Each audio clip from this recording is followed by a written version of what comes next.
الله وبركاته الشمار كفون الجر جرت أهجر قلت ربي كان جيني كي كان جلاف كبجا بك جرتني تيسين هاجا وجتا هر أكاتا إتي channel تليجرام برنو إسنين ترجع تليجرام وصون تاني channel جتورا channel تليجرام channel كان مالك أنو فكفلو كان سبسكرايب أتجرانو أمودندو أكملت حالات بناتشوران دينيو بركم لما دفتمي لما channel تليجرام أكا لا فاتين بنا مجتورا تليجرام ايغا بناني channel امو irratti bananne video irratti maxxansuudhaan waan garaa garaa irratti hojjechuu yoo barbaannu ta'e dogongora xiqqoo yoo uumne nuuf banamuu hin danda'u. Kan akkamitti akka sirreeffannus waliin kan ilaallu ta'a. Aga video dhumaatti hordofaa isiniin jedha. Irratti kilik godhuudhaan yoo subscribe kan hin goone diimattee kan jiraatu taate bakka mallattoo subscribe kana quba keessan tuquudhaan mallattoo notification mallattoo bilbilaa kana irratti tuquudhaan all bakka jettu aflaarra godhachuudhaan bakka video jettu kana tuttanii video duraan asirratti maxxansaa ture barnoota as keessa jiru irraa barachuudhaan video kana like gochuu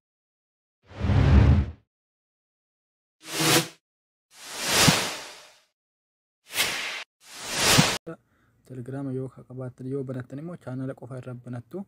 Warri ammoo Telegram hin qabne Play Store keessaa buufatanii yoo ka duraan banatanii jiraatan immoo channel akkamitti akka banannu isin argisiisa. Agaruma video kanatti hordofaa video kana like tuquudhaan hiriyoota keessaniif share gochuu akka hin daganne.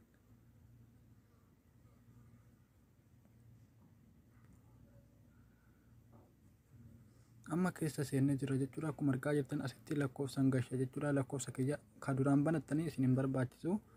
Amma jalqabuma irraa kaanee Telegram akkamitti bananna ka jiruuf ilaalu yoo barbaadan immoo asitti phone number keenya galchina.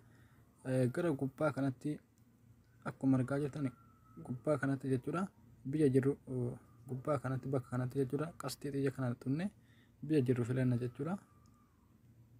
Biyya jirru nan filadhaani. Biyya jirru filadhe gashee lakkoofsa ittiin banuu barbaade sana nan galcha jechuudha. Lakkoofsa kiyya.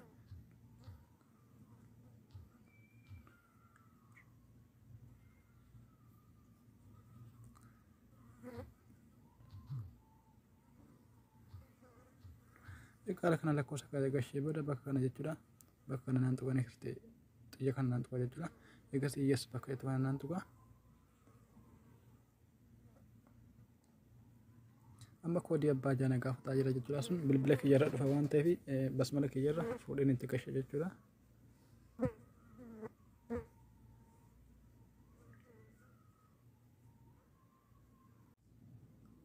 Egaa haala kanaan akkuma argitan kana egaa koodii sana itti naqadheen booda Telegram kiyya haala kanaan banadheen jira jechuudha. Telegram kiyya banadheen jira jechuudha. Akkuma argitan channel hin qabu jechuudha. Channel akkamitti akka banannu immoo waliin ilaalla. Channel Telegram banachuudhaaf bakka mallattoo akka qalamaa kana jechuudha. Mallattoo barreessituu kana irratti xunna jechuudha yeroo tokkoof. Egaa irratti xunnee booda new channel bakka jedhu kana nuuf fida jechuudha. Yookaan isiniif as keessatti fida yookaan akkasitti isin dabarsa channel bakka jedhu kana barbaadu jechuudha. Egaa mallattoo qalamaa amma tuttanii amma irra rukunna. Ammallee create channel bakka jettu kanarra create channel kana rukunna jechuudha. Mobaayilii tokko akkasii ittiin fidu as isin dabarsa waan ta'eef haala kana erga dabartanii maqaa keessan hin barreessitu jechuudha. Gara gadii kana description keessan asirratti waan barbaadan barreessitu jechuudha. Asitti ka gadii kana irratti maquma kiyyaan barreessanii uumaa miti. Waan barbaadan waan barsiisuu barbaadan yaada tokko fa'aa description keessan jalatti barreeffachuu ni dandeessu. Okay. Egaa haala kanaan xumurree booda bakka right kana ni xunna jechuudha. Okay. Amma inni murteessaan asitti jechuudha.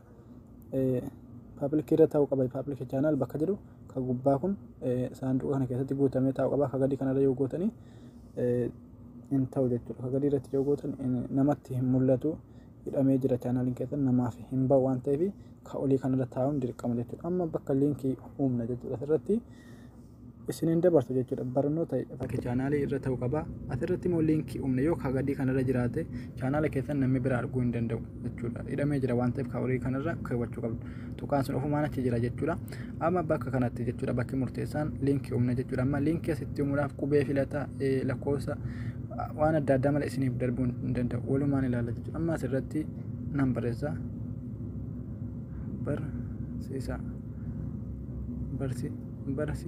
Barsiisaa qubee kana xiqqaa osoo hin guutin barreessee jennaan naaf fudhatee jira jechuudha. Mee qubee guutee barreessu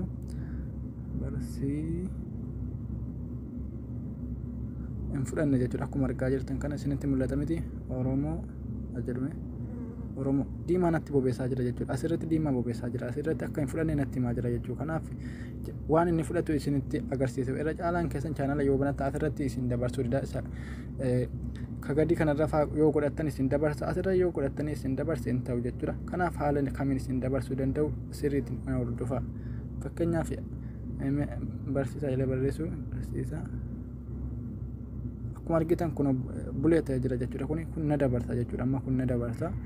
Kanallee godhachuuf barnoota waan barbaadan akka kun isiniif dhufutti barsiisaa qubee kun bulee asin agarsiisutti raayitii yoo gootan isin dabarsuu hin danda'u waan ta'eef asirratti akka hin dhaqanne haala kanaan kun bulee ta'ee isiniif dhufe qubee yoo diimaa isiniif bobeesse akkuma nama yaaletti qubee yaaluudhaan barsiisaa barnoota waan barbaadan xiqqeessitanii barreessuudhaan lakkoofsallee itti dabaluudhaan akka wanni kun isiniif bulee agarsiisutti yaaltu jechuudha. Magariisa kana diimaa taanaan isin dabarsuu hin danda'u. Eegasii bakka raayitii kana xunna jechuudha.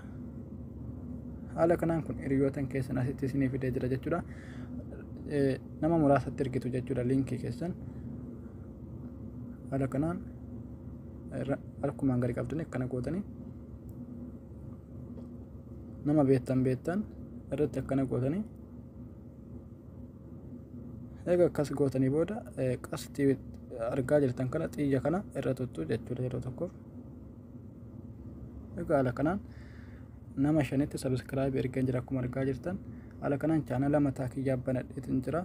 Namni erga subscribe naaf godha. Viidiyoo irratti maxxansu yoo barbaadan immoo bakka kana tuquudhaan gama galarii keessan kun gama galarii waan galarii keessaa qabdan isin keessa irratti gadi rukutuudhaan viidiyoo upload gochuudhaan liinkii viidiyoo keessan viidiyoo maxxansitan sana immoo liinkii tokko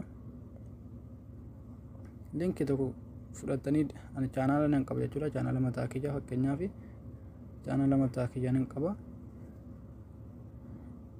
Viidiyoo as keessatti maxxanfame tokko liinkii keessan akkas gadi qabdanii bakka liinkii jiru kana gadi qabdanii copy liinkii bakka jiru kana liinkii yoo gootan viidiyoo keessan gama YouTube irraa fudhatanii liinkii gashachuu Facebook irratti liinkii keessan fudhatanii gashachuudhaan nama arguudhaan viidiyoo irratti upload gootanii maxxansitanii haala kanaan chaanaala jabaa maallaqa subscribe yoo guddifattan birrii argachuu ni dandeessu. Isiniif galee abdii qaba. Yoo isiniif hin galle immoo wanni isiniif hin galle yoo jiraate gaafachuu ni dandeessu. Piroofaayila keessan immoo irra keewwachuudhaaf chaanaala keessan keessa galchitanii booda achirratti gadi rukuttu asirra gadi rukuttu jechuudha. Maqaadhuma chaanaala keessanii rukuttanii maqaalee jiraachuu yoo barbaadan bakka kana rukutuudhaan maquma keessanirra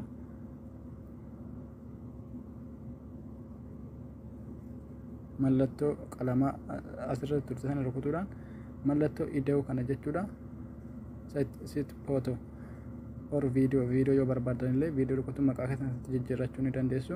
Asirra gochuudhaan gama galarii isin keessa gama galariitti footoo keessan filattanii dhuftanii raayitiitti kun isiniin dhibu jechuudha. Egaa isiniif galee abdii qaba. Akka barnoota biraa waliin deebinutti nagaan naaf tura.